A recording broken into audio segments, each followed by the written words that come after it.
as I break my chair. Hey, everybody. Only one you have. Welcome to No Breakaways, your source for all the virtual cycling tips and tricks. Very excited for this week. Of course, we have my co-host, Jordan Shane, Project Echelon, Peak Form Coaching, Zwift free agent. Is that correct? Yeah. Zwift free agent. I am announcing that I'm his manager. For the sum of $50, he will join your Zwift team. I'll pay $50. Bouchard-Hall, Northeast. Come on, baby. Next season. Go. It's gonna be like it's Shawshank. I need it with a pie. Okay. I would send a pie. And the big announcement. Here we go. Our guest this week. Super excited. So he is from Rgt Racing. Won the Echelon League last week. World Championship qualifier. Co-host of one of my top 5 podcasts of 2021, Nowhere Fast, Kevin Bouchard-Hall. What's going on, man? Nothing. I'm coming off of a really, really good weekend that has gotten crazy since then with less than stellar news, but we'll see. Dude, yeah, things are good. Yeah, so like a crazy, crazy good weekend. That was... yeah, so I'll do a quick synopsis and to my... great to bad so there was the first Project Echelon. It was the community league, so it wasn't the pro league yet, so it wasn't as competitive as it will be, but it's still first time in that platform since last spring, and I got in a breakaway. That's what I heard. I drove the breakaway for the entirety of the race and then won the sprint. And I knew I had the Worlds qualifier the next day, and I had, I got on and I just had like crazy good legs and just everything felt good without trying. And I finished the race and I was like, oh no, I went way too hard. And I spent the rest of the day with my legs twitching and I was tired. I was like, I shouldn't have done that. That was not a good opener for the next day. But part of that made me race the next day and, top 5 qualified. I got 5th. Very, very close. The roulette at the end, I'm sure we'll talk about it, but so I was super stoked. I didn't think I had a chance. And then the week has been, kind of coming down from that high of a great weekend. But 2 things to bring me down was, one, I had my bank mortgage company sent me a letter and said I had not paid my mortgage for the entirety of the year, which was terrifying. But also not true. And once we called them, they said, oh yeah, we have a system database change and we mailed these things out by accident. It's a testing thing. It's not true. Ignore that. I was like, guys, I realize that's a mistake, but that's a terrible mistake. You can't tell someone right before Christmas that they haven't paid their mortgage for a year. And it was actually just like a blank database. They mailed out stuff anyways. And then today, USAC sent out a qualifying for Worlds, and it does not include anything to do with the race that I qualified at. So I'm hoping I still have a spot, but it's not 100% clear that I actually have a spot to Worlds now. You got a spot, buddy. Was your peak heart rate higher for the mortgage or for the race? That's the good question. My average heart rate for the race was quite low. I'm sure everyone saw that and was like, well, that's the guy's cheating. But for the mortgage thing, yeah, it was pretty high. Jeez. Yeah. So I realized that I am the third by a very long ways. I'm the third most interesting person on the show this week. Normally I'm second, but with Kevin coming on, he's a clear first this week. So yeah, let's talk about. So we're gonna spend, I think, the majority of the show talking about Kevin. I think that's fair to say. So let's get me and you's boring stuff out of the way. Jordan, what have you been doing this week, man? Oh, I've been riding. It's been great. Tucson weather has just been legendary. It's been awesome. I've been putting in like 500-mile weeks and just loving it, and not doing the qualifiers, which we'll get to later. But yeah, I haven't touched the trainer too much and just enjoying it. I'm going home to visit family tomorrow, actually, in the Great White North. So making the most of it, squeezing every little bit out before we leave, and then spending some time at home.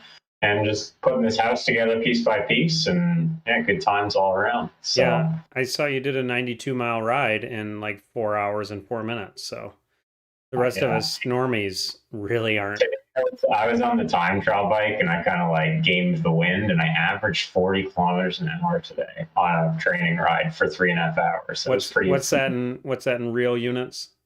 25 miles an hour, baby. There you go. For 3.5 hours, it was like, yeah, that's good. That's Zwift speed.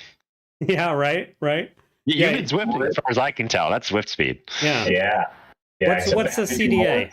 Do more than 2 watts a kilo to do that. Were you on the gravel bike? I was not on I was on a time trial bike. So like that's what's required to go that fast in real life, if anybody's wondering. Yeah. It's and you got to scare the crap out of some old people on the bike path to keep that pace as well. But Kevin, you're in the Northeast, so there's no snow on the ground yet, yeah? There is, yeah. There's snow on the ground. There is, okay. Well, yeah. I'm in northern Illinois, and it was actually really nice today. Yeah, I'm where I live kind of in the valley of Lake Champlain, and we only have like an inch, but up in Lake Placid in the mountains, they're already at 4 or 5, 6 feet, or inches. Enough that there isn't riding outside anymore unless you're on a fat bike or whatever. Yeah. That's awesome. I don't really have anything to say. We can. It looks like a little bit later we'll talk about my RGT experience, which is kind of. You want to hear it?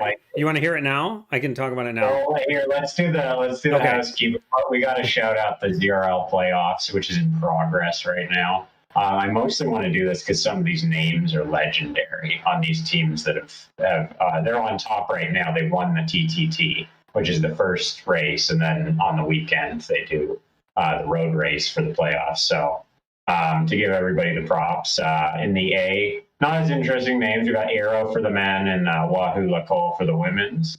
On the B, it gets good. Dirty Beast Goats for the men. ZGR women. This is my favorite name yet, I think, for the C's. Dirt and Ernie for the men. Oh, that's good. That's quality.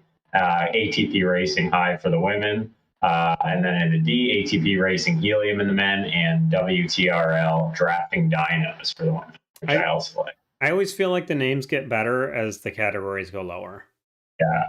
Dirt and Ernie is great, though. I never, we interviewed Jason from Dirt, and I never thought of that. That's a good one. Yeah.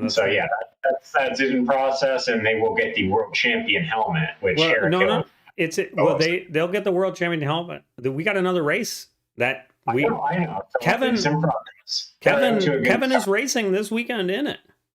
Oh, so you're up against the Arrow man there. Yeah. We were 4th in the TT. Yeah.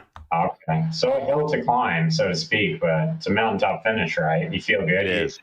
You watching your kilos? You getting on the scale for that? So that's what's funny is that so they made us do our weigh-in before they wanted it they wanted it done before you started your second, but I made everyone on my team do it before the start of the first because I didn't want to have to worry about it. So I had my weigh-in for that, the videos, all the stuff that you had to do, but we had to do another one before the World's Qualifier within 2 hours of the World's Qualifier. And I got light for that one. But I'm not allowed to keep that weight. I have to go back to the previous weight. I'm still kind of down there, so I'm actually probably lighter than my race weight for Saturday. So I guess I could go to town or whatever. But you're lighter than the weight in Zwift? Yes. You're the first person ever. Congratulations, Kevin. Oh yeah, I know. Yeah. So whatever. So, but I sent an email to Martin at WTRL. I said, hey, we were supposed to do weigh-in before. I did the new one for the qualifier because they made me do that. Can I keep my current weight or do I need to go back to the previous weight? They said, you're supposed to have the same weight for both races. So, okay, we'll go back up for the weight. It's kind of weird. It's a week apart, but all right. So they made so the B men, the draft team that I ride on, that I ride on, that they ride, we had to do it. We have to do it in between. We have to do it before the second race. We didn't have to do it before the first. Is it all categories are doing weigh-ins? Is that true for this? I can tell you the B's have to. I'm assuming the C's and the D's, but it's serious. I don't know how I feel about that, but I guess it's serious. C's and D's weighing in. That's a deal. Yeah. I'll tell you, I do not miss the weigh-ins for Premier League. That's one thing that I'm happy to live without. So a little side tangent here with that is, so they only gave us a week notice that the World Qualifier, what you would have to do, all the Zada stuff before the World's Qualifier race that they had last weekend. So I had 1 week to go through the whole protocol. That's that terrible. Yes. That makes no sense. And I had what did I have? I had the playoffs on the Tuesday.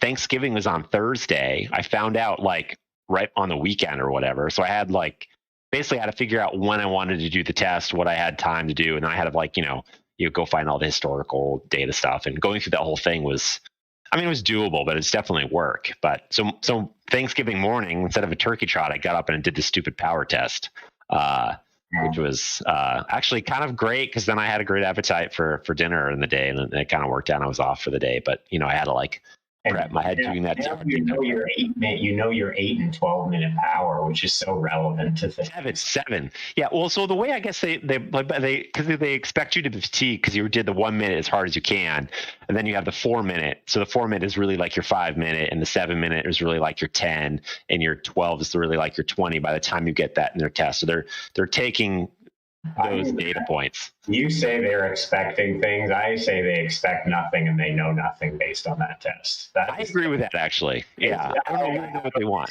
I actually have a physiology degree. I can flex my education. You do? Jackie's not. Yes, and I've never seen anything like that. It's total crap. But anyway, I'm glad you did it, bro. I'm glad that it all worked out for you. Yeah, it's interesting. I set a 1 minute PR, and then I gradually did about what I would expect to do. So, but who cares, right? Plus or minus 20 watts, 30 watts, would it make a difference? What if I fail? What's failing the test? What if I told on what I think? Does anyone come back and say, well, your 12 minute doesn't line up with your 20 minute in a game? Does anybody do that? Yeah, who's looking at it, and what does it mean, and what does it prove, and how does it help verification of anything? It's okay. Okay, so here's what I think it is. I think is what they're forcing you to do is they want to show you calibrate your power meter and your trainer. And then you do these values with the duals, and they want to see what you put out with the calibration and how they compare. And theoretically, if you do a race and they can backtrack, if they have any way to look at the calibration numbers, they can maybe say, you changed the calibration and you did a number that was 20% more than your test. Maybe that's how that works. It's not really, the numbers don't matter nearly as much as watching the calibrate, see the calibrate number, and then get a ballpark of what the power numbers are at those numbers. And you and I both know, and you raced during a bigger doping era than me, that it's not a 20% thing that makes the difference. It's 5%. That's all you need, baby. And yeah, you can hide that easily, but we could spend the whole show talking about that. But I say that all the time, is that, the difference between equipment is 10 times greater than anything you could get from being out of shape and in shape. Nail your training for the year, and that's less than what equipment variation is. Oh yeah, 10 watts. Well, I was joking that I was going to use my fluid trainer for the RGT race coming up on the 11th. That's a qualifier now. I actually ride on the Tax Neo, but when I was riding on the fluid trainer, I calibrated it every single time. I would pump my tires up to the exact same. I would do everything. Then I got on the Neo, and I lost 30, 40 watts. Just straight, and this is supposed to be accurate. Oh yeah. But I did ride the new H3 a couple times, and I can tell you it is 3 or 4. 3. I don't have the 4 yet. You got 4 got announced last week here on No Breakaways, so. Yeah, so I don't have it yet, but in any case, I can tell right away the H3 is better peak and average power than the Neo. You can just feel it right away. It's probably 3%, good enough, right? So anyway, I'm going to be bringing the pain to RGT is what I'm saying on my new trainer. Well, you can do a breakaway. So it is possible. Some breakaways. So the RGT dynamics are absolutely different, and a couple of things that I saw that were different were the pathing was different. So I think last season you could be in a breakaway and you would take all the wide corners, so the pack would have somebody would take the inside, they would get to draft them, so the pack always had the benefit of the inside line, and breakaways were outside line every single time. And that distance made a difference, and it made it particularly hard.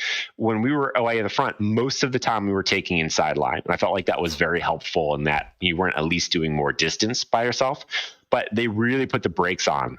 The sticky draft at the front of the pack is significant. And how I got in the breakaway was actually sort of an accident in that guys were attacking a little bit very early on. And I did a jump up to the break, and I went to pull through at the speed that I was bridging. And I got to the front and just came to a stop behind them. I couldn't pass them. And I was like, wait, what? I just bridged. I should be able to pass. And then so the next we came back and we went again. I was like, okay, we'll go again, but this time I'll hit it when I go by. We'll see what it looks like. And I came by, there was a rally guy and somebody else, Zach Hartner or something like that. And I was like, and I went through and I jumped and I went zooming by them. And I was like, okay, if you want to pass, you have to do quite a bit more watts. And I just decided to stay on it, and the break went away. But like when you were in the pack, it felt a lot like Zwift in that you could kind of almost turn your brain off and you would kind of float back and forth in the back. It was fine. Where previous seasons, I felt like I always had to pay attention because you never knew you were going to shoot off or come back, or the brakes you get on a bad line. Weird stuff would happen and you really had to pay attention to where you were. Didn't feel like I had to do that. Was this better? Was it better? I think so. I mean, I actually sort of like the weirdness in that you had to pay attention because that's part of what made it different than Zwift. But I absolutely love the fact that the pack doesn't just get faster by itself. Someone has to put actual effort to increase the speed, and that made a what a concept. I know. Yeah. And I went in the break, and the only downside with that, however, is the brake guys. My guy never pulled through, and maybe that was a graphics thing and he was pulling through, but you could watch the little bar and he would occasionally go to yellow, but he was pretty much in green most of the time. And he would go to yellow and he couldn't get by me because I was just staying on it. And I was like, I'm not going to fully stop. I want to keep the speed going. If he wants to pull, I want him to earn it. So it was just pretty easy. For him, I think he did basically nothing. But you ripped at the end. Yeah, I had to get cheeky with my attack. I mean, I played it well. I played enough of these things that I know how you start jumping them. You're jumping not because you think you're going to get away, but you want them to accelerate. You want them to see what they have left. Force them to get on your wheel, then sit up, let them come through and sit on them again. And just jump them a few times and loosen them up, and then get the timing right so that you can do a jump into the final 500 meters that forces him to the front at 400 meters. And then you got him because now you have him. It's too late for him to sit up. You have him in a position where you can force him to jump and you're in position because he just responded. That's what I did. And so at 300 meters, he had to do his jump because he was too late for him. And I just came around him. That would make some good podcast content talking about that right there, Kevin. Yeah, I mean, when a small group, you can do stuff like that with the draft, the way the draft works. So it was very sticky. So how's that compared to your experience? My experience was different. But first, I did the double race today, the on my crit double race, which is one of my favorite. Also, by the way, Kevin, Matt Gardner shouted you out on the live feed. He said congrats. But yeah, I did the Oh My Crit double race, and I had listened to the Nowhere Fast podcast on the tactics. And you guys are like people who sit in. I don't know why they do that. Well, that's my thing, right? Like Jordan and I talk about that. He rolls his eyes a lot. So today I was like, I'm gonna throw some attacks in. I'm gonna try some stuff. Let me tell you what. It does not work very well if your FTP is lower than everyone else's and you just blast yourself out and there's a 40-person pack right behind you. Yeah. But I did race the Neokyo Sprinters Playground today, which was it fun like playground? It was very boring. And that's not true. For the Legion Crit series that starts pretty soon. It's going to be on that course, right? Is it? Yeah, well, that fits for the Legion guys. They need that kind of a course. It's flat. There's one little hill, which actually I was thinking of you because I was planning to attack right over the top of that hill because I knew it was going to get strung out. And there was a 60-person pack and it whittled down to 20, but then 20 more caught up. So yeah, but I was thinking of that was a good podcast last. They're all I enjoy them all, but well, thank you. Yeah, especially the stuff about the Alp, which I don't want to go into today, but cracked me up. I'm pretty fast on the Alp. You're really quick. Really fast. But yeah. But you used to be a professional cyclist, right? And you're in very good shape now. So I believe 52 miles an hour is totally legit. I believe it. I believe it. Oh, Zwift bugs. Jordan doesn't know what I did. Yeah. You didn't listen to it? I didn't listen to that. Rick, I just didn't. So let's not go all the way into it. Here's what I'll say. Everybody listen to this. Go listen to Nowhere Fast podcast. I think it's called Kevin's Magnum Opus. The whole story is funny. Afterward, the next podcast talking about it, also funny. It's really good. I really enjoy. I legitimately, like, it was one of those things that's like a great story. Yeah, I was looking at the podcast kind of prepping for the show, and I saw someone made the comment, I used to like this, but all you guys do is complain, and I was just like, that's sort of my specialty. I know. Well, that's what, passion breeds that sometimes. Yes. Yeah. And that's funny, is complaining. So. And we know Kevin loves Ted Lasso, so props to that. I'm with you. You're Ted Lasso guys. I haven't seen that one yet. Yeah. So you asked about my RGT racing experience. So here, I was so pumped to win that NFT. Okay. There's an A and a B race. I'm like, this is awesome. There's a dedicated B race, blah, blah, blah.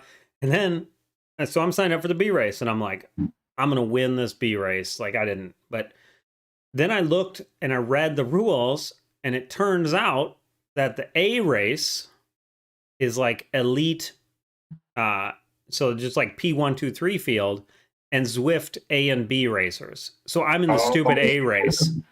So I just got freaking shelled. Like, this course, the Wauwatosa or whatever course, it starts up a hill. It was harder than any Zwift start I've ever been in. I was at 10 watts per kilo within the first 2 seconds of the race to keep up, and I was getting dropped by the pack. The entire pack was at 12, 13 watts per kilo. We were just plowing up this hill as fast. I got onto the front pack. My heart rate, I shit you not, within the first minute of the race, my heart rate was at its max. That was my max. Wow. Like, it was like 182 or something. And then I stayed with the front pack, and we got to the bottom of that hill again. I was just off. I was just off immediately. And so I found a little pack of like 5 people, but I really enjoyed the dynamics. It was cool because, like, sometimes on this hill, I would like lose the people. And then on the downhill, I would just go a little bit harder than them, and I would catch them. In a Zwift race. Yeah, like in a Zwift race, if you're just gone, that's it. That would have been my race. You'd have just been gone.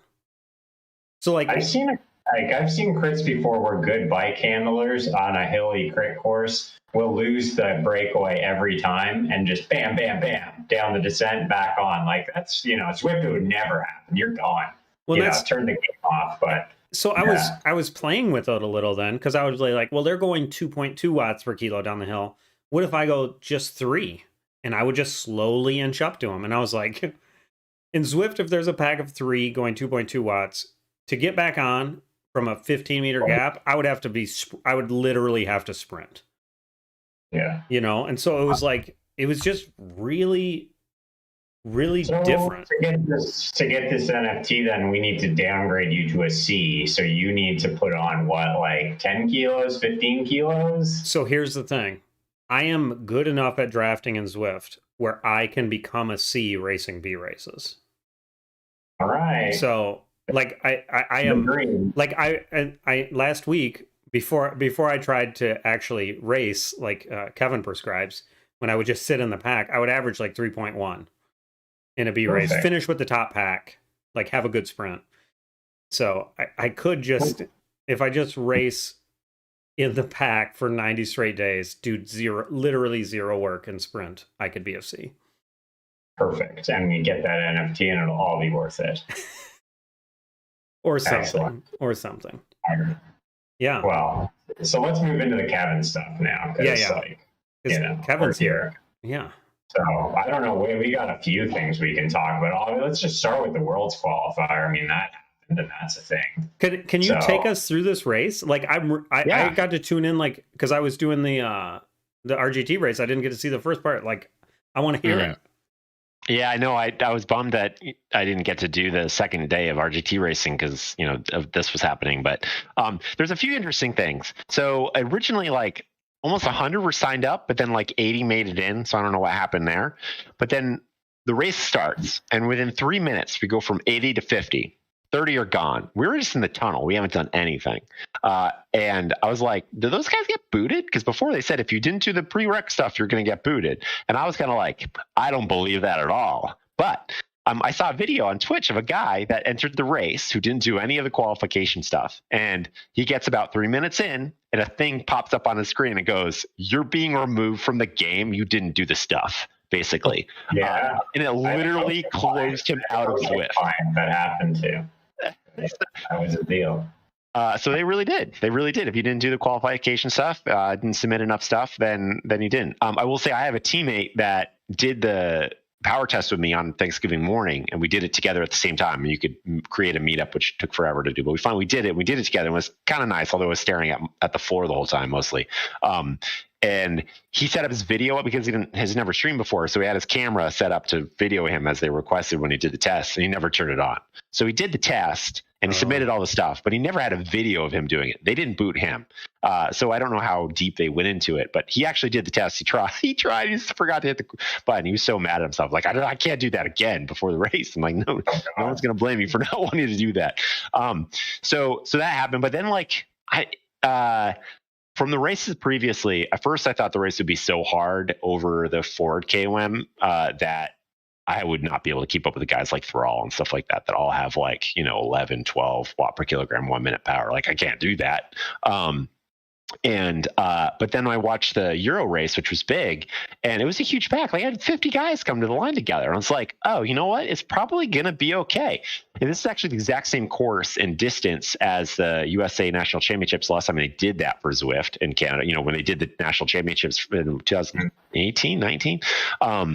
And in that race, there were like four. I looked back, at my Strava from it and how fast we did the climbs and all that stuff. And I was like, oh, we actually did those pretty fast. And the dynamics have changed since then. But it was like 400 people in the race, So I was like, oh, well, that definitely keep it together. So now our race was like 50. I was like, I think that's big enough. And the Euro race stayed together that, you know what? It's going to be really hard. But there were, in the women's race also, and in the Euro race, guys were kind of getting away after the first big, you went to reverse KOM, you do a big loop, and you do forward KOM, and you do another lap. But you still had these chunks of time in between these KOMs. The worst part being after you did the forward KOM, you had that long descent afterwards where, like, the pack just eats people alive.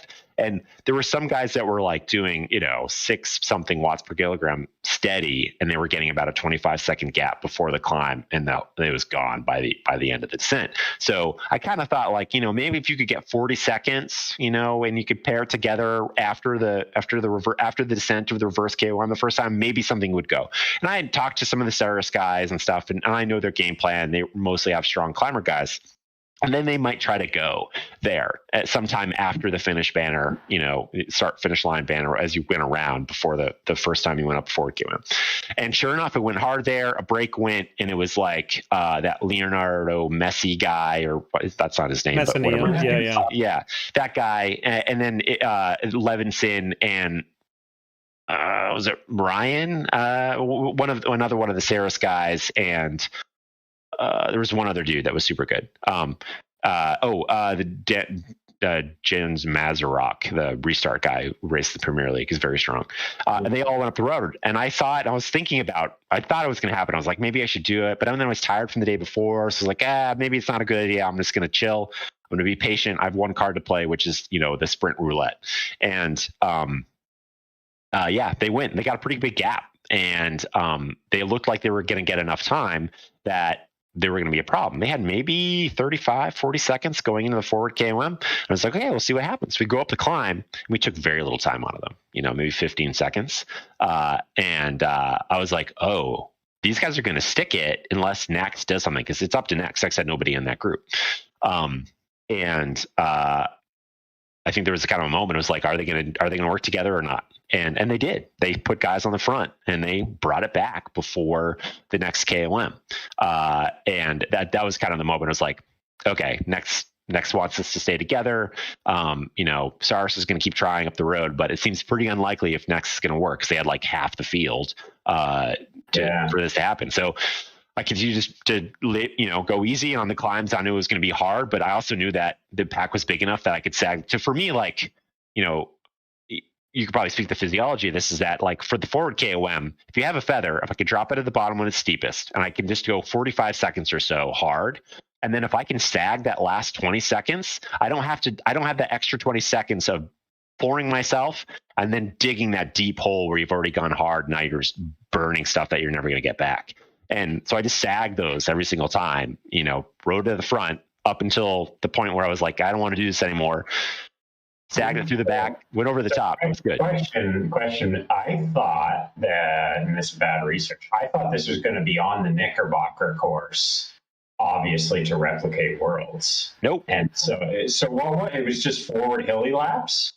It was a figure 8. Okay. So it was that, that loop. But not with so it was like Worlds last year, except not with the hilltop finish. Correct. Yeah, I was shocked it was not Knickerbocker. Yeah, why wouldn't it be Knickerbocker? And that would be a bit better for you maybe too, but I don't know. I don't know if I'm strong enough to make it. And I'll complain about this at the end a little bit. I worked out for this, but there are better guys for that course that could have qualified, and it turned into a roulette. The team dynamic thing is a bit strange, and that always happens in qualifying races when they have trials. Is there's even at Worlds there's teammates on trade teams that interrupt the flow of things. But that is a bit odd, right? That you would qualify on the back of your team for a Worlds event. But did you have teammates as well? I mean, Next is one. I had Jason, but we were both passengers. Yeah. I think they want. They had guys that they know that could win, so they wanted that to happen. Yeah, and they did. Super interesting racing. The guys played it aggressively. Really good guys made a go of it and couldn't quite make it happen. And part of that was because Next did send guys to the front and work on it. And then we on the tunnel before the last time up the forward KOM, I was kind of like, I got to make it over the last forward KOM. If I got that, we got a chance.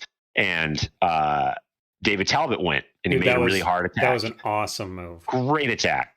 Got a good gap, made it over the climb, even made it through the descent. Mm-hmm. And he didn't get caught till after the bridge. But it looked like he might do it. I was cheering for him. I thought he was going to do it. Move. That's when I turned it on right after Talbot made his move. And I was like, holy crap, he's going to do it. This is amazing. That was so cool.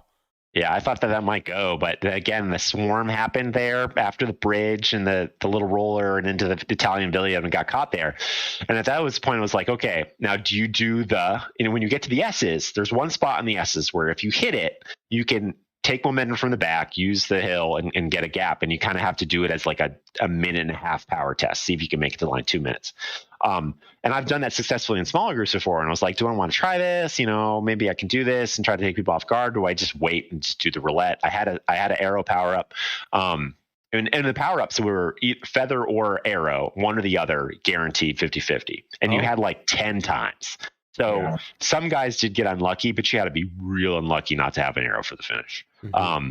So, when you watch the feed, I'm like, the entire pack lit up with arrow. And then right when we got to the spot where I was going to think about it, Zach Neer went as it was kind of strung out over the top. I was just holding my spot. The way I race these races is positioned from the front, right? So I don't care about what number of wheels, it's distance to the front. I'm always just managing that. I want to be close enough that I'm in striking distance, that there's a chain, but it's distance to the front. So I'm just managing this to the finish line.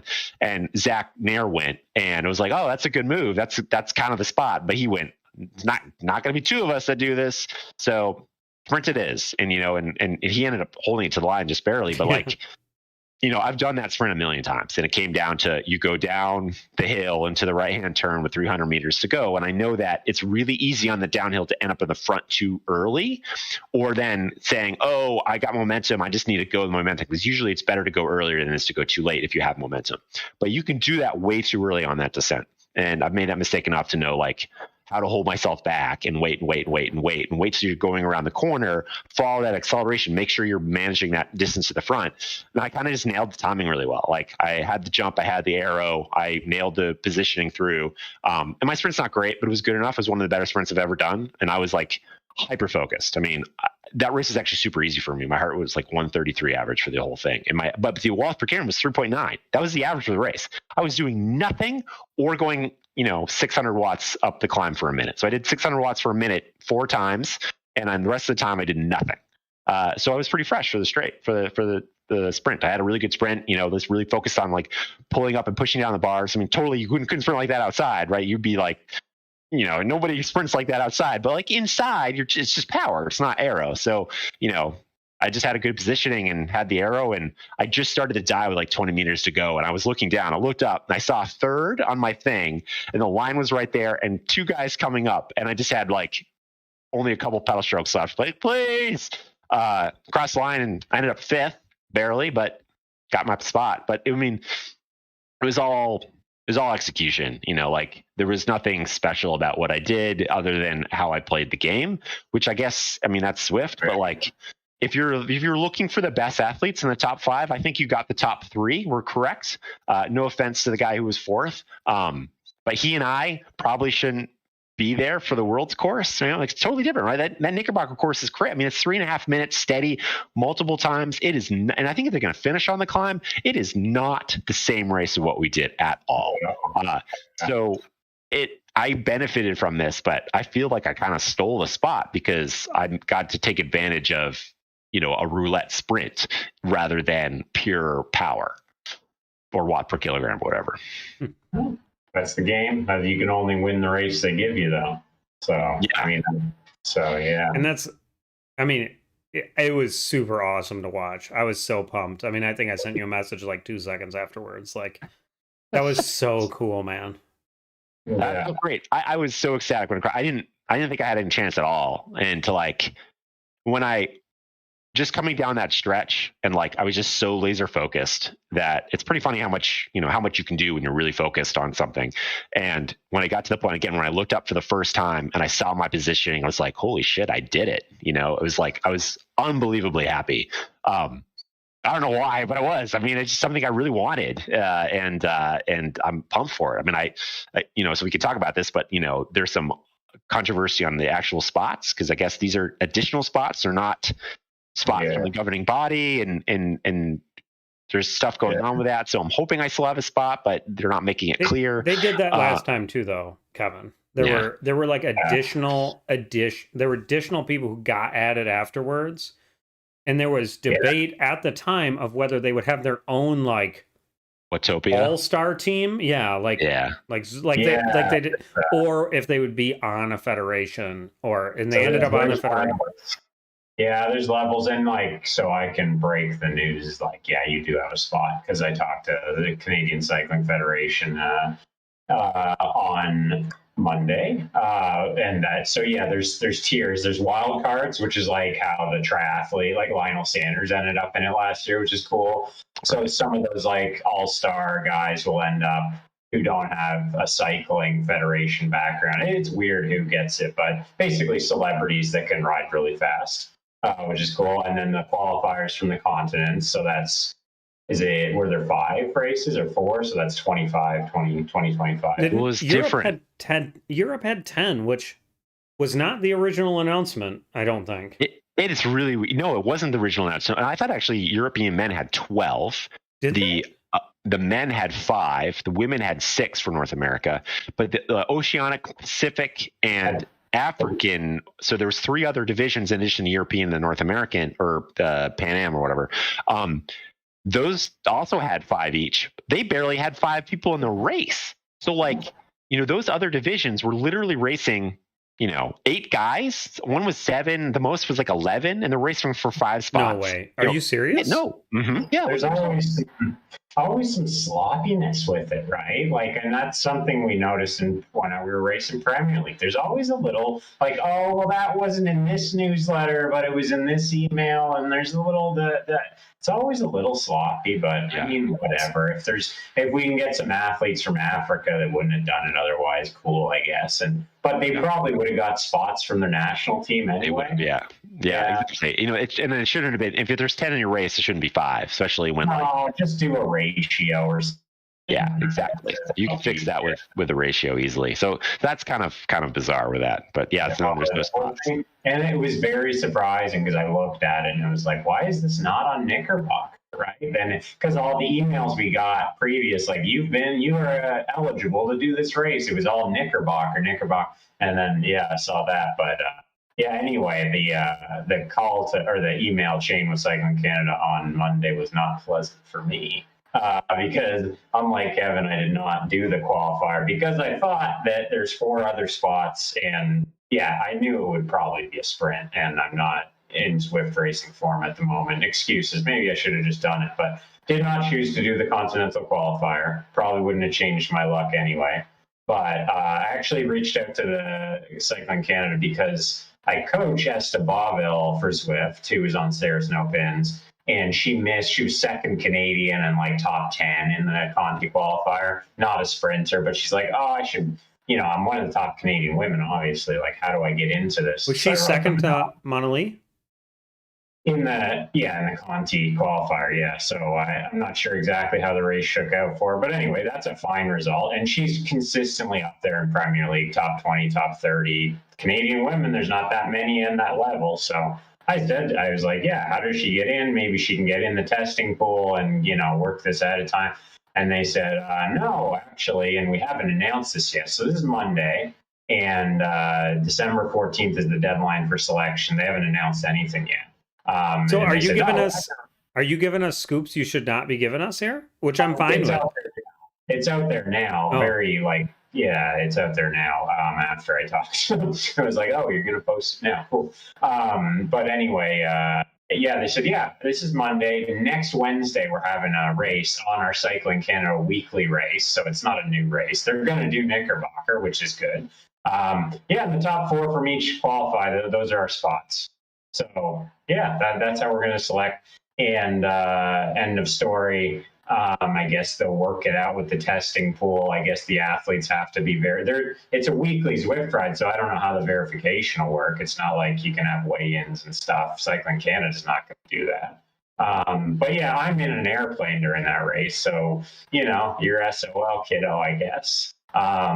We talked about it. Maybe there's some other options. Maybe I can get into the race. And I started to give them a hard time about it, but they're like, no. And I still will give them a hard time. But Zwift and the UCI only let us know, so this is Monday, they let us know the previous Thursday that we had 2 weeks basically to select a team and have a qualifier, and it had to be done. So we kind of were out of options, and so that's what we came up with. And this is obviously not a high priority for Cycling Canada, especially when it's thrown at them at the last second, and they're like, oh, well, okay. And so that's also, we were talking before the show, USAC is having their final qualification spot in the Gateway Cup RGT race this weekend. No, next weekend, the 11th. The 11th, because that's in the community, the community league, because that's the race it fits. That I have to be in that stupid race with all you people. Oh, that's the community league. That's not even the pro one. No, it's the community. It's the because I was like, you can qualify again. Because I was like, what? Why is this? Like, I had to double check. The community, because this weekend is the pro race for the Indianapolis one, the one you won, Kevin, and then the Wisconsin one. And then next weekend is the Gateway Cup. So the 11th is the Gateway Cup, the Missouri one, and there's another one that I'm forgetting. I'm spacing the name on. It's a flat crit. That less than they may not have any protocols for stopping cheating on an entirely different platform. I'm taking that. And how could it? Like, how could they have that stuff ready in time with 2 weeks' notice? They're not Zwift Power. They don't have a system for this, and it's just left with them. And I guess the USA is doing discretionary spots, which four discretionary and 1 from the RGT. Yeah, and so Canada's just like, we'll go straight objective with top 4 finishers. Can I throw out how I wish Zwift would do this, or do you have like a ton more, Jordan? Oh, go ahead. We'll work through it. So here is what I want to see Zwift do. First of all, the Premier League on Mondays in the middle of the day is like not working for anyone but Europe. Like it doesn't work for anybody. Like Asia, it's like the middle of the night. They don't. I don't even know if they have a team like from Asia that consistently shows up. I'm not sure. It doesn't work for Americans. We don't get the best Americans in it. I mean, there's a lot of really good American, but like we can't. It's really hard to field full teams. I mean, you found that out with Finesse, I think, Jordan, right? Like, we couldn't. It's hard for guys with jobs. It's hard with guys who are actually training at a level, because the weekends are when you race and train, by the way. So, and then Monday is, So here's what I wish they did. I wish they would get rid of the Premier League as it sits right now. And all the top teams would be funneled to one race, one community league. So like for America, it'd be America's East, right? It's just like it. I mean, that's kind of what it was the first season, except we didn't have Saris and Draft wasn't in it. Like they were already up. Yeah, they were already up. They already were up. And I'm sure it's the same with some of the European teams, Canyon. But I wish they did that. And then they would do the playoffs at the end, where they would bring the top teams together on a weekend when everyone could be there at human times. And everybody can watch. Yeah. Like it's a product. Yeah. And that would be how they did it. Because the community leagues are a lot of fun. And the points, I mean, you were talking about this, Kevin, the other day. Well, that was a while ago on your pod. Like, the points are fun. The racing's dynamic. It's way better than smaller fields of top riders, so it's not this undefeatable blob. It's actually way better. Yeah, like in the Premier League, no one can do any tactics because you have 70 people who Tugles can. Tugles is the only guy that can do tactics. Yeah, he's the only guy that can get away. Yeah, yeah. Well, moving on. Jordan wants to go here, but like I wish they would just make it regionally based. Yeah. Well, just like we do for bees. It's super fun. It's super fun. And like any other sport in the world, by the way, is like we have a Western Conference and Eastern Conference, so I can watch my team in my time zone. Right? It's like, it works. Totally. And then we could, within that structure, we could work in selection and stuff because it would be regional. And that's a good idea, Rick. But I think anything would be better than this, than giving people 2 weeks notice to pull together something for the event of the esports year in which you want the federations to participate. This could be so much better if everybody set their best team. It could be better for the federations increasing interest from professional and from any rider, because it could be this build up to the qualifier. You know, they could make a big deal out of it, and it would all be really clear. But as it stands, like, I don't know who the heck's going to show up on Wednesday. Maybe the top guys will get the notice and be able to come. I don't know who's in shape right now of the top Canadians. If I look at the team from last year, like, we were all racing, you know, all summer. And so it's like, this is still a building period. And with no notice, like, what, build, taper, what, who's in shape? It's just so random, and it's a shame. And nobody's going to watch the qualifier because it's Canadian. It's just going to be a Zwift event. It's not going to be broadcast anywhere. That's actually where I was going with that I totally forgot. Why not do those races? And out of America's East, you pull the top 4 Canadians, you pull the top 4 Americans who are kicking butt and points or whatever. Because then you have everybody racing each other. You see who's best. Yeah. Or you have 1 week out of the schedule that races the world's course, and that is extra special qualifier. You could even have like double points or something. Make it a thing. But this haphazard approach of like, oh yeah, we're Zwift and we're the UCI and we're the only game in town. Not really, but that's the way they operate, is that they're the only option. This is what you're going to do. And like, who cares who shows up? This is our big event. So like, yeah, it's pretty disappointing. And I don't know, these federations would work better with Zwift and put together a better product overall if they were given a chance, but it's just so haphazard. So that's my rant over. I know there's the rant. There's a rant. Just because of me, it's like I'm looking through this document and it's copy pasted from last year. And like, so there's stuff from last year's selection that's voided by this year's selection. It was put together at the last minute. It's just not how things should be done at this. We're talking about the World Championships here. Like, I'm like Allen Iverson. We're talking about practice. We're talking about the World Championship. Like, this should be important. And Kevin should know that he has a spot from the qualifier, by the way, right? So the World Championships. So Tom Drl at World Championship qualifier. How's it going, Tom? He chimed in. Tom. He chimed in. Here's what he said. Euro men only had 5 spots, which it was weird because I watched the women. I think they had 10. Then he said Cycling Canada criteria reads that the qualifiers on December 8th are the last step after discretionary selections. That's what it reads, but that's not true because I have the email from Chris Westwood at Canada Cycling. He said, yeah, it's pretty straightforward, top 4 from each go. Which, yeah, I know, Thomas, it conflicts with the document, which is, that's because it was thrown together at the last minute. So I'm not entirely sure either, but I kind of went back and forth and I was like, am I screwed? And they're like, yeah, you're pretty screwed. And I'm like, are you sure? Yeah, you are. So I'm pretty comfortable in the fact that I'm screwed. But yeah, hey, Tom, I would love to ride for you. I'm a pretty good teammate in these things. And Free agent. Yeah. Velocio. Lino's going to chase you to make your move. Right through the internet to you. I think that, you're the type of rider that could win this thing.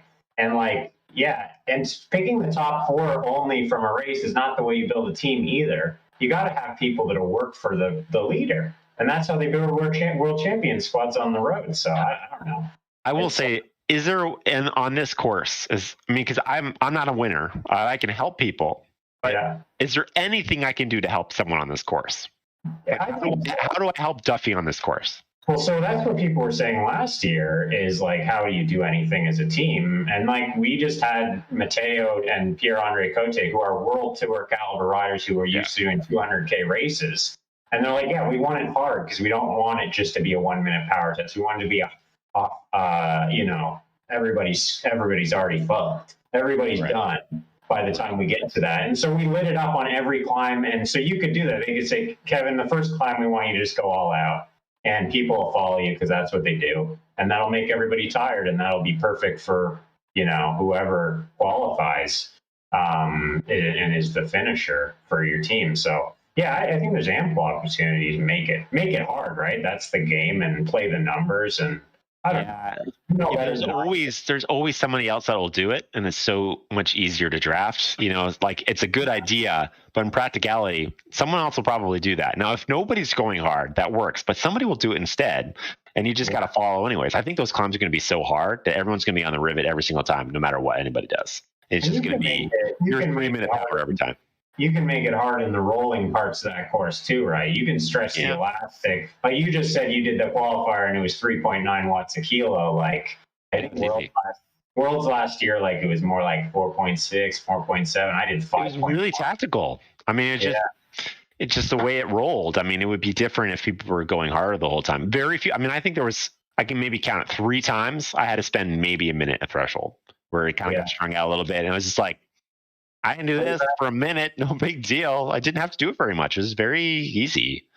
Yeah. Well, anyway, the whole thing is a little subpar, and it makes the federations look bad. I was a little steamed at Cycling Canada, but at the end of the day, I'm like, well, what would I have done if I got that on my desk on Wednesday? I would have probably done the same thing. Well, we talk about this all the time on Zwift. Is I can't figure out what it is they're trying to do all the time, right? They're always courting, guys like Matthew Van Der Poel, and you see their ads everywhere, and they're doing an incredible job with promoting the Women's Tour de France and diversity and equality. They're doing all of the right things. But when it comes to, and they want to put on a world championship, they want it to be a big thing. But then when it comes to actually doing it, we're suddenly in a scramble where people didn't know what course it was going to be on. I only had a week to figure out all the Zwada stuff. Now national bodies are oh, you have this many spots, but these are extra, but maybe they're not. And then, you have until December 14th, by the way, to get it all in. We all want, and there's just not enough time. So they have this grand plan, and then it just gets smushed all at the end. And I don't know I don't know how that happens, And I'll add to this too. If you're going to make the deadline for the roster December 14th, how the hell are you going to get a world tour star to commit to that 2.5 months out? They're going to be racing Milan San Remo and stuff. It's going to be coming up to that time in February. How are you going to get those guys? Are you going to make exceptions for them too on the national teams? I don't know. It's just not that good. Couldn't you make the deadline February 1st? Like, is it that hard to? I don't get it. You got to send people trainers, I guess. But yeah, they got to send trainers. They got to put you in the pool. I mean, I did hear that too. I heard that the last time 2 of the U.S. men did get tested. You know, Jaden and Holden were tested, so that's good. Yeah, that's good. But let's be honest. Like, is that testing going to do f all about anything? Like one test, it's not like It's that's just showing, right? That's just showing, like, oh yeah. There's value in that, right? Like if you're like, I'm taking this whatever all the time, and you know that there's a period of time where you could get tested, you'd have to stop. That might stop somebody. You know, the really sophisticated people that really want to have it happen, I'm sure that doesn't stop them at all. But maybe the Florida crit champ guy, he gets caught with this, right? Like all the Florida dudes get caught with this, right? So whoever, if there's any of those in the Zwift land, which there probably are, I'm sure there are. I've been racing bikes long enough to know that somebody's probably doing something. Will you catch them? I don't know. You know who it is, who knows? But like, I think it's a layer. You know, I'm happy. Right. I'm happy. Like, right. So if you're looking for it, like, you're going to be in a drug testing pool. Maybe I get one piss test and they send me a trainer. That's great, right? Like, I'm happy. They're going to watch me do a weigh-in. I'm on a trainer they gave me, and I'm going to have taken a piss test. I am not worried about my numbers at all. They're going to be the exact same. Like, not worried about your pee, you know? Not worried about any of the stuff. And like, and I think that's good. Like, we want to see that. So when everyone does their world championship, hopefully everything you saw was legit as much as possible. You know, maybe someone is doing something, but again, that person's more, you know, that might be somebody who's on a professional level, whatever. But do we think, I don't know, talking about worlds in general, do we think, like, obviously COVID's still a thing, but post-COVID, is this going to turn into a live event? Because that's the way to make a real world champion. Because, like, you still have every opportunity to cheat. Let's be honest. If you wanted to, you could. Right. And not to say the winners did cheat. I think the winners are great if we actually look at them last year. Those are balling athletes that won, and thank God, right? That it wasn't a rando. But the live event could be great just as a product for, you know, that'd be pretty cool. Well, that's what I was saying for Worlds. Like, if they wanted to do a New York event, I would drive down. I would go do it. There. It would be great. I would watch that. Like, and I think people would show up because you'd meet all these people that you were a big fan of. I would try to go. That's the direction. That would remove a whole bunch of these layers of, you know, virtual everything. And I think that'd be cool. I think you'd see a lot of people coming. So to your point on the World Tour people, Jordan, I get that some people want to see them. There's a huge portion of the Zwift community, and I don't think I'm alone in this. I want to see Kevin win. I want to see Tom win, or Brian Duffy, or one of the Saris guys. Like, if you know, take your pick, like, or Jackie, or Monolith, or I want to see Zwift people. I want to see virtual cycling people win the virtual cycling world championships. It was super cool. Osborne won. Like, he's an Olympic silver medalist. He's not even a cyclist. Yeah. But like, it was cool. He won. Like, he's a for real athlete. Like, like he's but like, I want to see virtual, and like Ashley Moment-Pasio is getting pretty into this. I understand I just don't want to see World Tour people. 100% agree with you that we inside the Zwiftosphere want to see those people win. One thing, wouldn't we want them to see them beat the World Tour people? Like, isn't that more satisfying? Oh, I think it is, though. You can't deny it. If they beat Matthew Van Der Poel by playing the game better, that's awesome. Here's the thing. A lot of Zwift people, I mean, like, look at that show we had last year. We had you, Ryan, Jackie, Laura on the show. Jackie was 5th, Laura was 7th, Ryan was 7th, I think. You know, and you had that massive pull to do that. You guys all beat a whole bunch of World Tour people. But most, like, there were like 3 or 4 World Tour people who just didn't know how to literally, not hyperbole, did not know how to start the race. They were dropped in the first 1 second. That's not. That was kind of satisfying, actually, to me. It was like, wait, you guys don't know this game. It would be like me showing up to Cyclocross Worlds. It'd be like, and being like, yeah, my FTP is really high. I'm going to do well. And then, no, that's fun. That's funny, like, right? But that's all. You could take that either way. I think the World Tour adds value for us in the race, but long term, if Zwift wants to grow this and become capture a larger audience of people, you got to have those people involved, and you got to have them involved, really involved, committed to it. And I think you just got to put this stuff together better for them to be interested. I honestly disagree. There are 500,000 people on Zwift, right? But how many people watched the Worlds last year? Not that. It was 70,000. Numbers are going up. If you watch the streams of Premier League and these bigger events, those numbers, every time I see on the YouTube or whatever, that number is getting bigger every single time. Yeah, and I mean, compare it to a World Tour race, it's not there, and it could be. It really, and if we had a live event and it was on GCN and everything, and we had a couple World Tour people there, I think that would draw in more eyeballs. Even if it's 10% year on year, that's what we need. Look at how many people watch Echelon. There were, what did he say last week? 2 million. Yeah, over a million, for sure. Over a million separate people watch Echelon. And I agree, you got to have live events, you got to do all that. But I think the virtual cycling community, looking what's growing, right? What's growing more right now? What's growing period right now? Outdoor cycling or indoor cycling? Yeah. I went outside 3 times in 2021. Gotcha. No, I agree. And so it's going well. I don't know if Worlds is going well, but I don't know if we're going to see it this year and be like, oh, that was even better than last time. I'm just saying, I think it will too. And I think you can build, I think we have a community that you can build from. Look at the SARS people. Look at Next and that. I mean, they built they merged with Inshore and created this powerhouse. So there's all there's Canyon, there's Movie Star, there's all this cool stuff happening. There's Velocio. There, Kevin. I mean, this is how. Kevin's a name. More people are watching the show today and reacted to Instagram because I put Kevin's name on there. People know Kevin in the world, in the virtual cycling community. That's a fact. Yeah.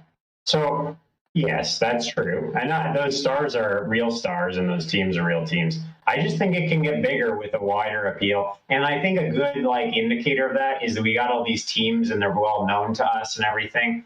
Nobody's making money. Nobody's making money. And Mathieu van der Poel is getting paid $5 million a year. And so if we can grow this to that level and involve that level of talent, and I actually think we involve those people and they'll get their butts kicked. And so everybody wins. But then they leave. Yeah, maybe they do. And maybe some more try it. But I think if you ask the guy, that runs Unbound Gravel, whether he's happy that Remco is going to show up next year, I think he's happy, right? And even if Remco, screws around and doesn't actually finish the race, I think you're happy that those names are involved. And we should try. I think we should try, and I think people like it. And I think if Zwift were smart, though, you know what they do? They would get these stars or these stars teams and they'd hook them up with people like us three who know how to Zwift. And they would be like, teach these people how to do this so they don't look like idiots when they come and do it. Well, and that's what Rally did, actually. Rally UHC when they had the virtual Tour de France.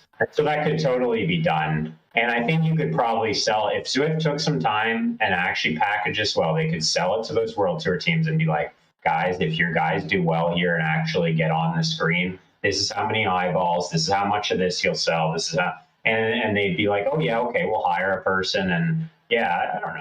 I think it could be done better. And, Kevin, what were you going to say? A bunch of things. So I side mostly with Rick. I feel like this is a case where if you really want the sport to grow on its own, it needs to be able to fulfill its own self, right? If you're relying on Mathieu van der Poel to show up for one race and disappear again, that's not a healthy sport, right? I think there are enough stars and there is enough talent in the league that if you start promoting that and those who are following it will know and recognize those names and those personalities, it can fulfill itself. You have good riders that are interesting and those people can tell the story. And I also think that it is a different kind of athlete. Now, obviously, Mathieu van der Poel, if you really wanted to, you could probably figure out and do all the numbers that he needed to. But Van der Poel is also Van der Poel, right? Like he's not a normal World Tour rider. Like there's probably a lot of World Tour riders that excel at, I know I've heard these stories before on various pros on Garmin or whatever, in that they have okay numbers, but they can do them forever, right? Like these like Grand Tour riders, that doesn't necessarily translate to a 50-minute race, right? I'm actually surprised there are not more track riders that do better on Zwift, where like this, extreme repetitive anaerobic effort, high FTP, like it's a different kind of athlete that does well on a bunch of hard 3-minute efforts and under 50 minutes. That's not the same thing as a guy that does a Grand Tour, right? I mean, you can say otherwise, Jordan, but like, I feel like there's a niche enough in this outlet where like you can get guys who are legitimately good at this kind of different sort of weirdo, honestly, the guys that do really good are the guys that have this like unexplainable almost power curve where like they have the best 15-second power, 1-minute power, 5-minute power, 20-minute power. That's not a thing on the road, right? But maybe in Zwift under an hour that does exist, and we're seeing that, and it's a different kind of athlete. And I think that they can excel and really cause problems maybe if they made a 4-hour Zwift race, things would be different, but they're not. We're not watching those races. We're never going to. These are shorter efforts. So I feel like there's a place for these unique style of athletes. And also, like, Jordan, you're taking a rest now. Like, you're just starting your base for next year. Do you want to be in peak 1-minute power like form right now? Like, you just raced all year long. Pros, road races, you guys are racing sometimes 90 or more races a year. Then you're going to add another 40 in December. Like, somebody else needs to do these races, right? Like the guys that are going to focus on being their best in July can't be doing this now. No, I like this counterpoint, and I don't think we're like butting heads as much. No. As much as you might think. Hey, I'm not. No, I'm loving it. No, I'm just saying, like, I think we're actually closer in opinion here than you think, because I don't want to sell Zwift to the World Tour and have those guys replace these guys. And I honestly do think the Zwifters would still win. I just think it would be a real good thing if this was packaged well enough that it would attract some of those guys. And maybe they're not World Tour guys. Maybe they're, like my buddy James Piccoli, who is really good in America, pretty good in the World Tour, and can do those efforts. He can, we've seen it. Maybe he gets into it and he's like, yeah, well, this is super attractive and all my sponsors are on board and I'm going to show up and maybe I come 10th, but Israel Cycling Academy is in the top 10 of the world, and that's and it just kind of builds on itself. So it couldn't hoy as you can say to do that. I will say that I don't believe in miracles in terms of the guy that can do 25. That's crap. I don't like that argument. Maybe that's for another day. Yeah, that's for another day. So, I mean, I can't explain it, but it does exist. I hear a lot. And but maybe there's a guy that under an hour just has that a little bit of pop and just a really good VO2. Sure, and there are people on the road too that are very good under an hour. They're called crit racers. Yeah. And those guys can do a lot of those efforts too. And hey, wouldn't it be good if this was attractive enough to them? World Tour maybe is big and scary, but wouldn't it be great if some of the top crit racers in North America and in Australia and in England, where it's big, wouldn't it be great if we attracted those guys too? And we don't see it as much. A couple of the Legion guys got in, but I think you hit it right. We want them to come to us. If a World Tour, that's I think what you said that resonates most with me.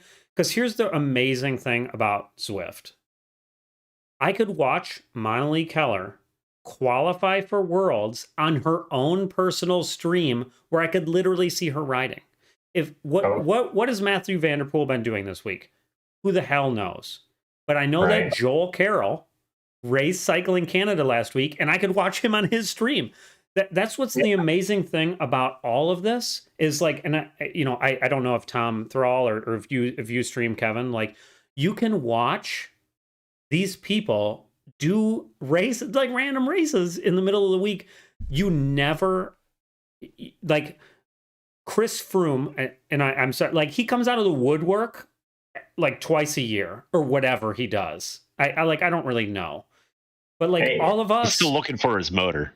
But wouldn't it be great if Chris Froome said, "Hey, my time in the Tour de France is over, guys"? Like, Yeah. No, he's trying to win one more, man. He's going for 5. I still believe it. He's gonna carry Bizarrela or whatever it is. Hypothetically, if the light bulb went on and he's like, "Well, the program ain't what it used to be," but Zwift is awesome, and this is super attractive and natural to get into. I'm going to try to win the World Championships, and it's going to be a live event in New York, and I'm going to do streams, and because I'm worth this much. That's what I'm saying.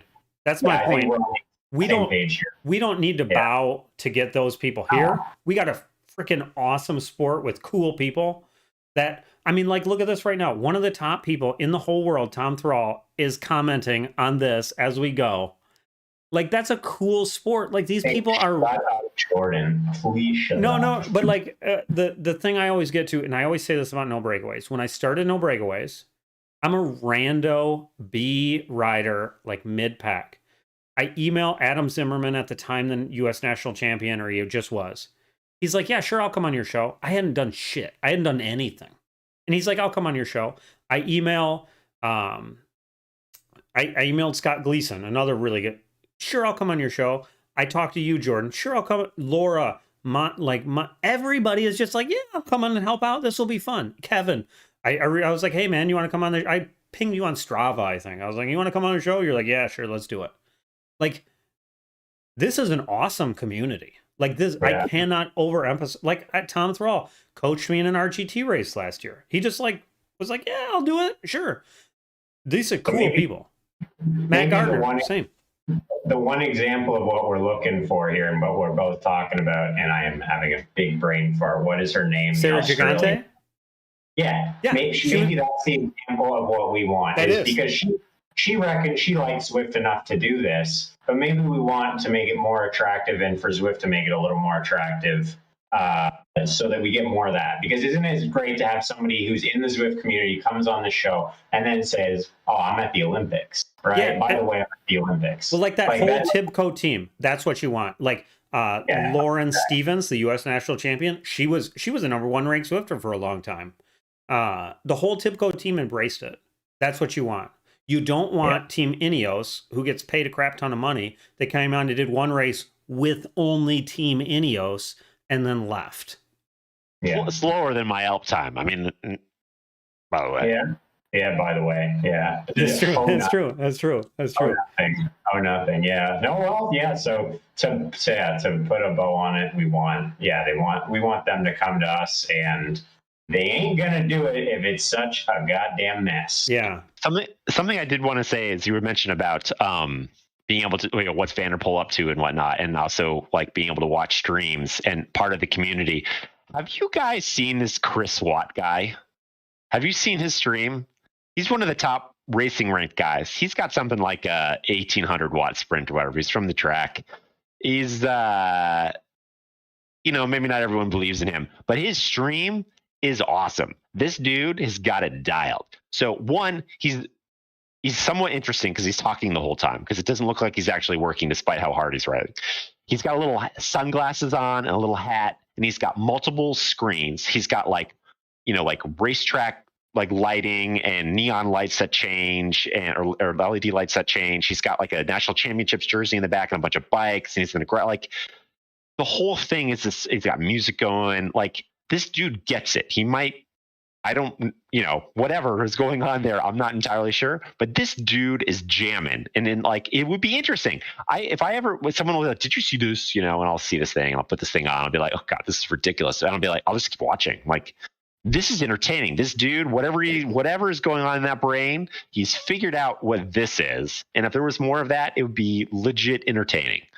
Yeah. Like, I'm sad that I have my little corner in the house. I'm like, this guy's got like a and we already garage. We already see World Tour and high entertainment value names we know, guys and gals already do that when they switch to gravel when they retire, because they go into the social media sphere big time to make that happen, and they produce reels and TikToks and all this crap and streams. So they already do it. So it would be really great if there was an environment where they wanted to come to Zwift in that way. Right, and open themselves up to it. and do that. So anyway, far afield, but yeah, good points to cover. Okay. So this was awesome. First of all, let's talk about some other stuff. Let's move on. I'm gonna hustle us along a little bit. Okay. Last time you were on, Kevin, we talked about Zwift needing to develop. They rolled out a bunch of stuff. I'm not even going to call it new UX. It's just a menu, which you talked about on Nowhere Fast. So it changes my user experience slightly.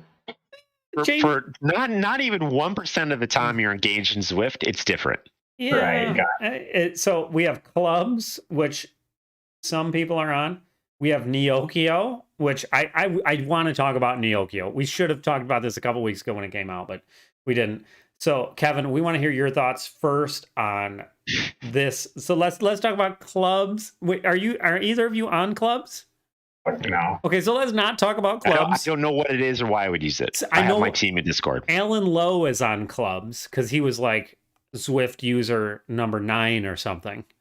So let's skip clubs. Kevin, what's Neokio? Have you've ridden on it? What do you think? I've only done one short ride on it. I can see how it's appealing. I'm glad they're making courses. To me, I live in a very rural area. When I ride outside, I like seeing hills and stuff and just having like a scenery that is not a city. So this, something straight out of, Ready Player One or whatever, like, or Tron, like, it doesn't do anything for me. So I get why people do like it, and that's fine. I don't think that Zwift did a wrong by me. It just didn't do a right by me. And it's just take it or leave it. I did that like the rooftop crit thing, and I can't see where I'm going or where the corners are. There's like it's like a crappy version of Mario Kart, and I don't love that. But I mean, I'm glad they're making stuff, and they don't have to make all the stuff that I like. I just hope the next thing they make is more mountainy scenery, more like I feel like I'm outside. I'm already inside. I don't want to feel like I'm more inside. I want to feel like I'm outside. Did you like Mercury? I don't know how to say it. Not initially, but man, do I love that countryside loop. That race with the gravel climb, loved every second about it. Bike choice, the way it played out, like especially with a points race, like that made for some fantastic racing. And even the points race earlier on the flat version was fun. So I think they had engaging racing, and I appreciate that. The narrow roads are a little bit weird. The rest of doesn't do much for me, but that racing dynamic that they made, if every race was like that, hell yeah. More of that, yeah. I kind of agree overall. It was much ado about not much with the new features. I think we got excited about it, and it was like, and we haven't really seen all of it yet. I guess it's still coming, but if they keep updating stuff and breaking things for me, I'm going to be just consistently angry. I run like a weekly meetup cycling class, and they did the updates on Tuesday, and I guess some new features added small stuff. And the meetup didn't work, and it's like, oh, what a disaster. As usual, we had an update, it didn't work. And there was 3 weeks where I couldn't do a U-turn in free ride without it locking at 20k an hour, and I'd have to quit the game. So I don't know. Those are consistent complaints, but it's like, really? I don't know. And it lasted for 3 weeks. I messaged support about it, and they're like, yeah, just don't U-turn. Just one moment, sorry. Oh, he was pissed about the U-turn thing. Yeah, he's like, I gotta talk to somebody about that. Yeah. So, okay, here's my thing, and I'm gonna do it again. And I know I'm in the minority. I understand this.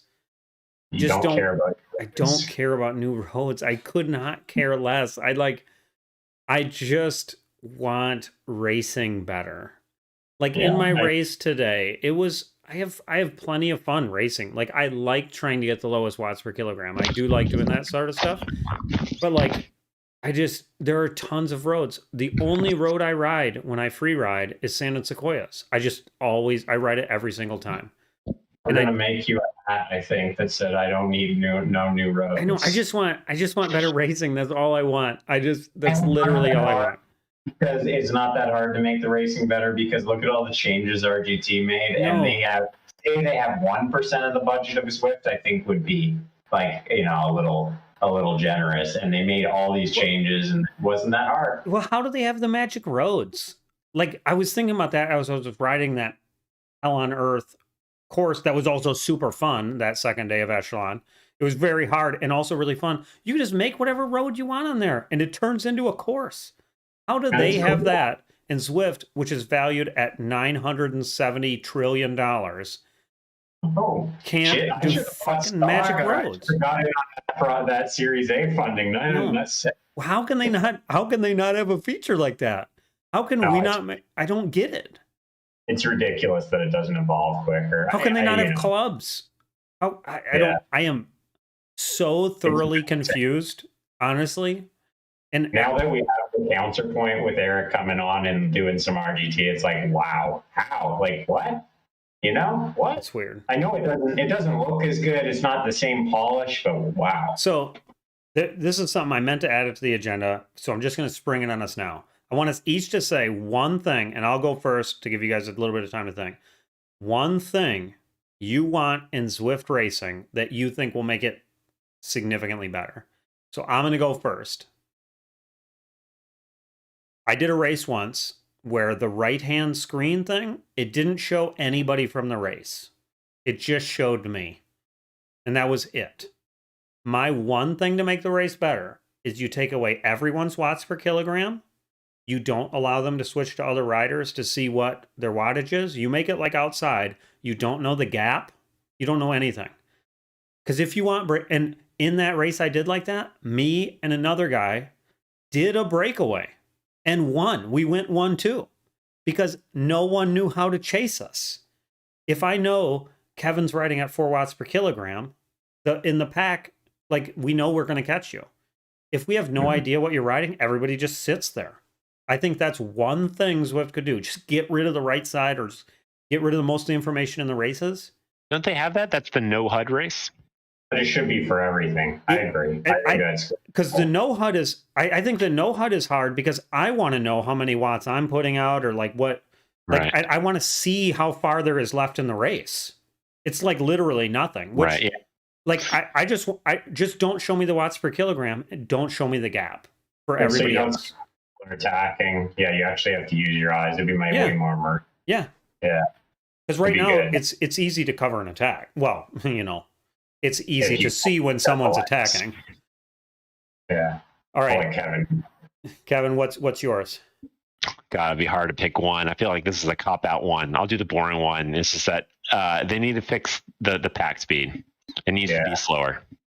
So how that will let, you know, what RGT did maybe is not quite right yet either, but it's closer to having been the right thing, right? The pack shouldn't get so fast on its own without trying. I want to see effort to make the pack go faster. Yeah, well, that's what I would want too, and just from a realism standpoint, because that's a part of road racing I really love is when the breakaway is getting established, and you know if nobody pulls on the front of that pack, you're going to go 20k an hour and it's game over, right? And then you just look at people and you're like, are you going to do something? Am I going to do? And there's there's a lot more of a head game to it because you just will go so slow if no one's pulling. And the blob speed just eliminates that entirely. Nobody, you could just be glass cranks and you're still, as a group, going 42k an hour, which is cooking. I have done a bunch of races recently where breakaways from packs that are maybe 20, 40 people long, where like small group dynamics took place, breaks got away on climbs, but I did like a I don't know, almost 20-mile solo breakaway on a Wednesday night race where there was a good sized pack. Like these things can happen if people don't really, they can exist. But if you have a competent group at all, it can't happen. Right. So you need a little bit of weirdness to happen.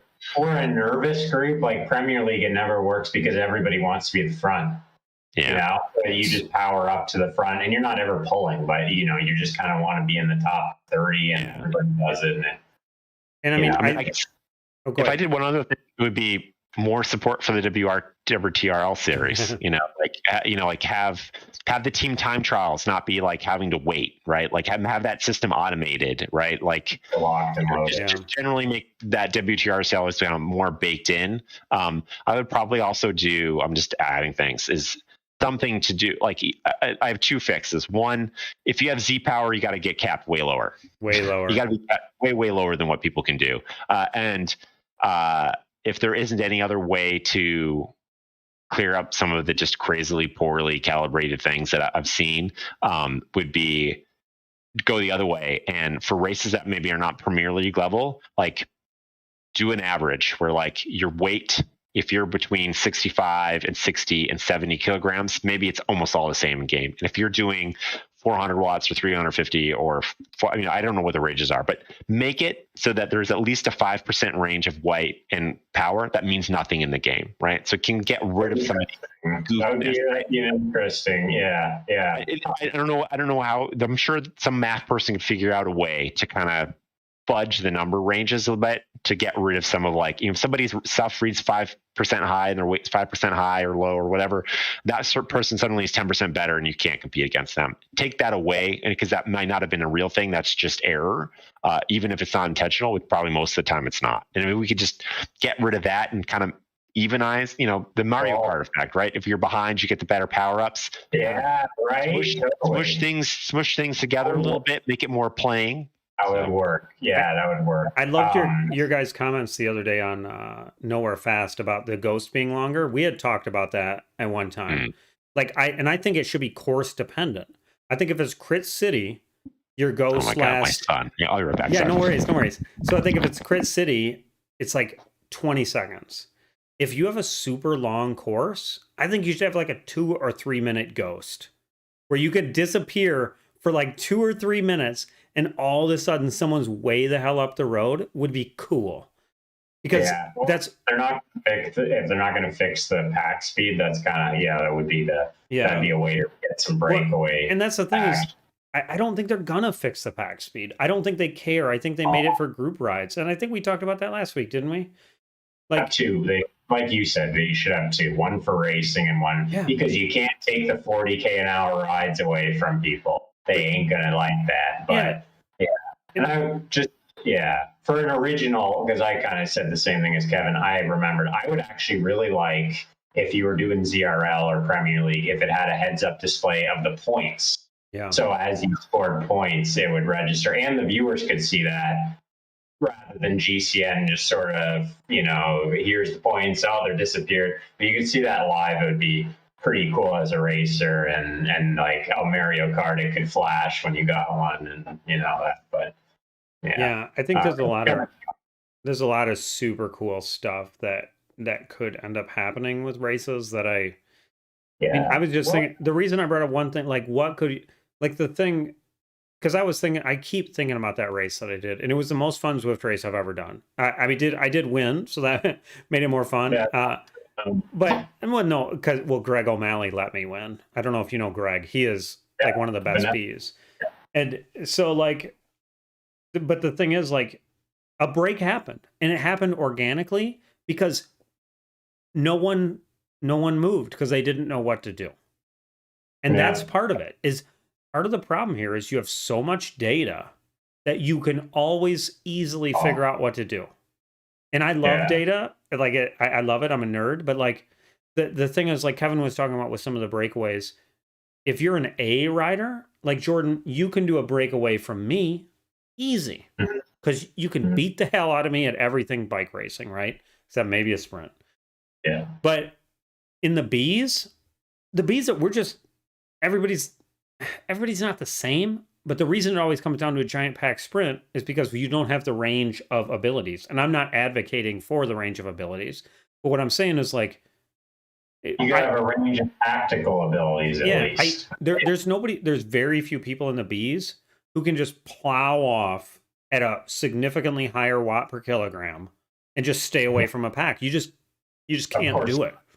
Yeah, of course not. Those people upgrade. Yeah, you give a little more variety, and you'd have to think about it. You have to use your brain. You have to kind of learn like visual cues too, as you do on the road. Like, if they get out of sight, then it's real fast, right? So, cool. Very sorry. I have a 3-year-old who can't get a Lego in a raft. Maybe we should wrap her up. Be sleeping. It's been an hour and a half already. Maybe we should wrap her up and let you. I said we're gonna. Do you need to go, Kevin?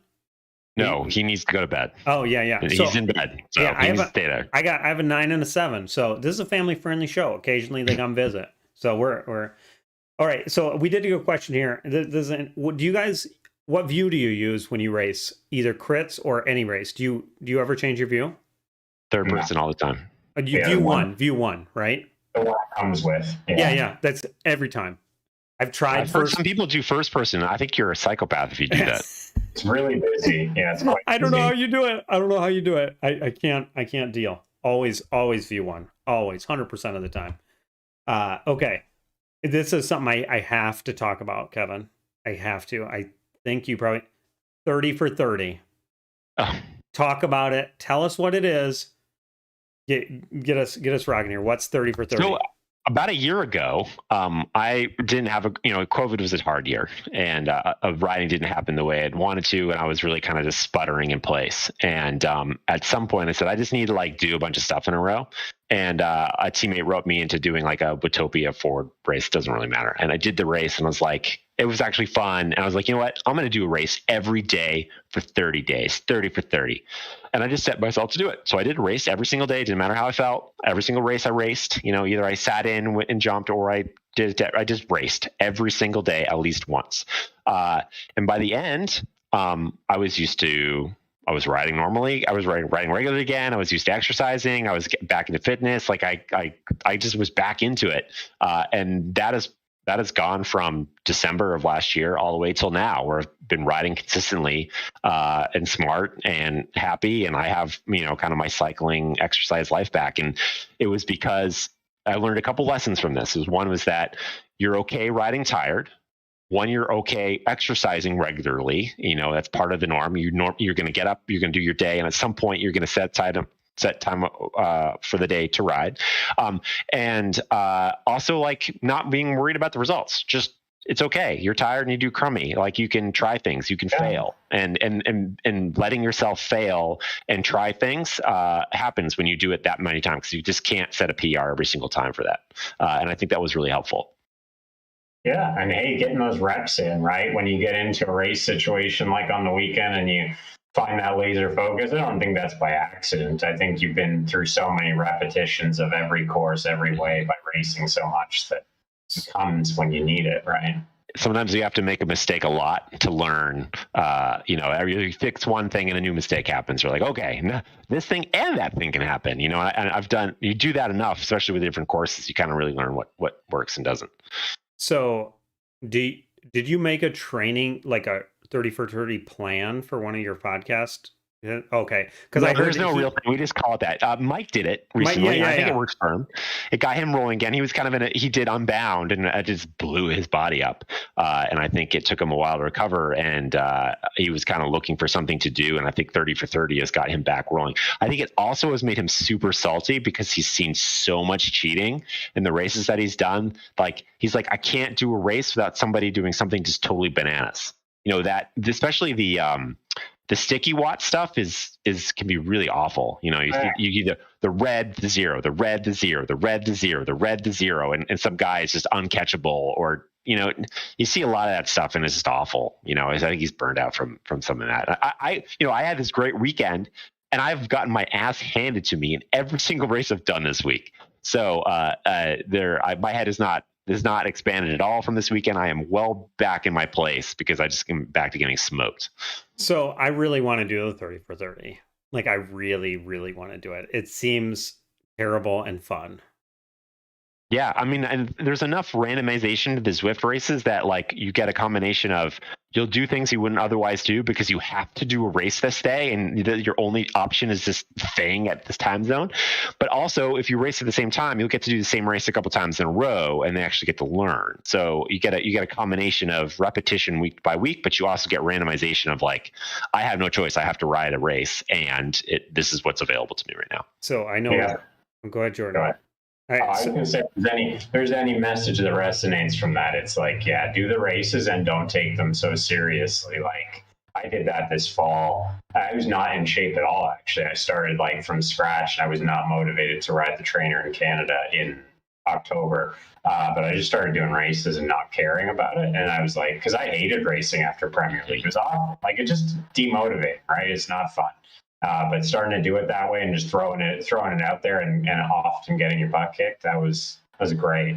And so, yeah, Rick, I think you could totally do it. Okay. I'd love for you to get forced into like an Alp to Zwift, herd ride just because you had to. I would love that. Are you ready? So I just did this while KBH was talking. I raced today. Do you know how many days are left in December? 29. So I can start today. I'm going to do it. I'm starting. You're going to race on Christmas will be a fun one, but you can make it happen. Yeah. I'm gonna race. Well, that'll be good pod. 30 for 30 starting today.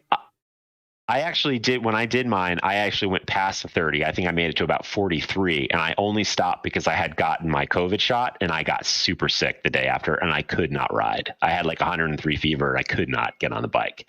And it was totally fine the next day, and then I re-picked back up, and then I kind of stopped, but I went like 43 days. So shameless plug. So I wrote, when I started doing all this, I wrote some articles for Zwift Insider.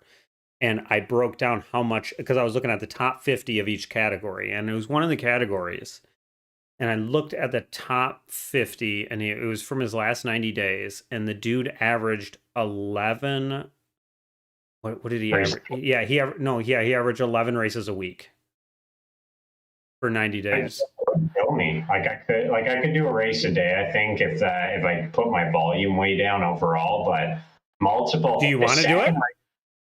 No, dude, I got an actual job to do. Yeah, you're an idiot. I'm going to ask, though. Hey, we'll have Eric on again, and you can explain to him why I'm absolutely trash at team camp. It's like, we did this 30 for 30 thing. Yeah, but we don't. We have this podcast we do, okay? And Kevin was on, and he just qualified for Worlds, and 8 guys were watching, so Do you want me to qualify for Worlds or not, Eric? Yeah. Yeah, totally. The other fun thing that I've done before, and I might do it again, is remember when they do Tour of Watopia, and they go through, and each week it's a new course or whatever, but at the end they do the catch-ups. Zwift. And then you do Tour. I call it Tour de Dum. And once they do all the ones, you can actually do every single stage of Tour of Utopia in one day. You can time it. So you start in the morning and start with stage 1. When it's done, you enter stage 2. And you can go through all the way through stage 8. There's usually around 8 or so. And you can actually do it's like an 8-hour Zwift day or something like that. But there's a way to do Tour de Dum and do all of Tour of Utopia in a day. I did that during COVID season. The other thing I'm trying... Oh, go ahead, Jordan.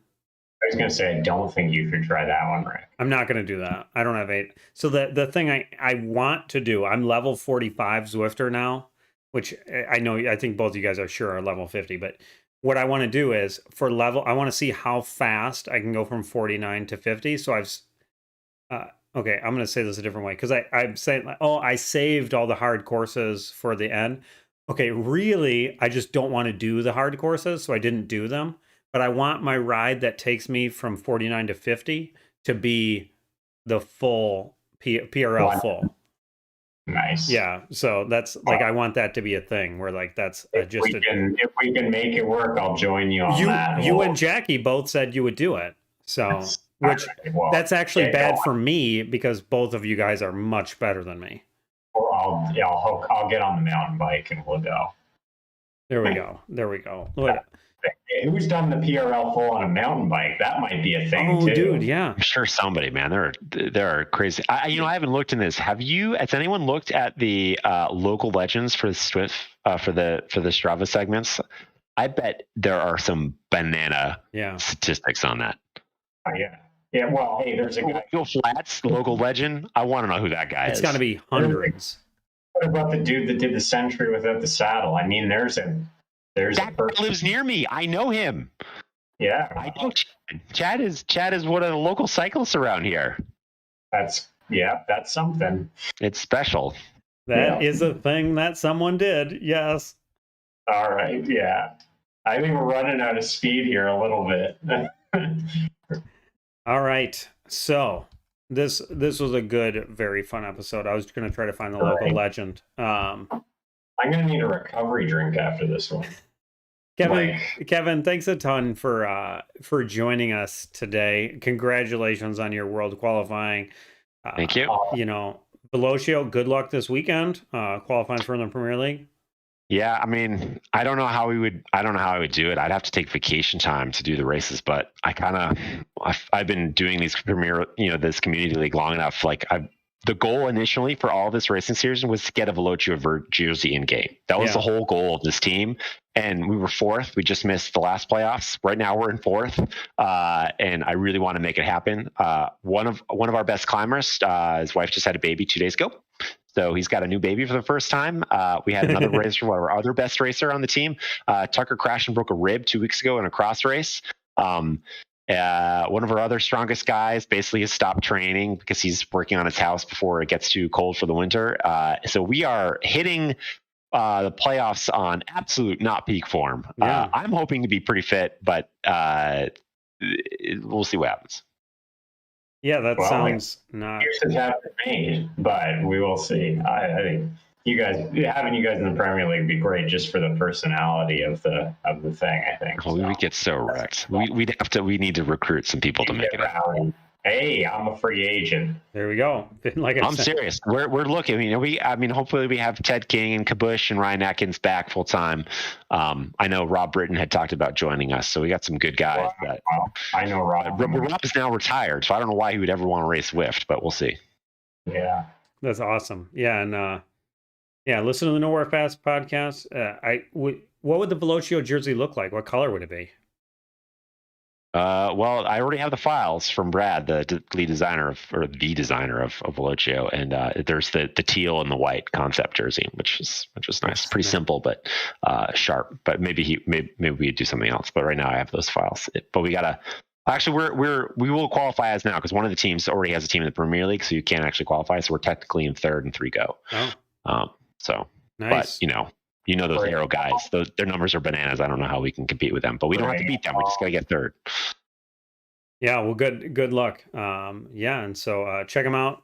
KR Bouchard at Instagram, Nowhere Fast, Velocio, Worlds, Echelon League, racing all the time on Zwift. I love it. It's great. Are you going to do the Gateway Cup? Oh, the qualifier race? Yeah. I was planning on doing as many of the RGTs as possible. I probably need to take a break. I'll see you on the line for the Gateway Cup because I am in your race. You can lead me out for the first 5-10 seconds. That's going to be, that'll be my 9th race in a row, I guess. So we'll see how I'm feeling then. You may get you'll be in good form then. You go with these ebbs and flows. It's funny how your body works. Yeah. It'll be funny, all right. Yeah, we'll be able to see me go through this as we go. So anyways, thanks a ton for coming on, Jordan. Thanks a lot for coming on, Jordan Shane, Project Echelon Racing, free agent, peakformcoaching.com. Let's see what else. This is the worst one I've had, the worst exit. So, good, man, that's all good. All right. Thanks guys, and we will see you next time.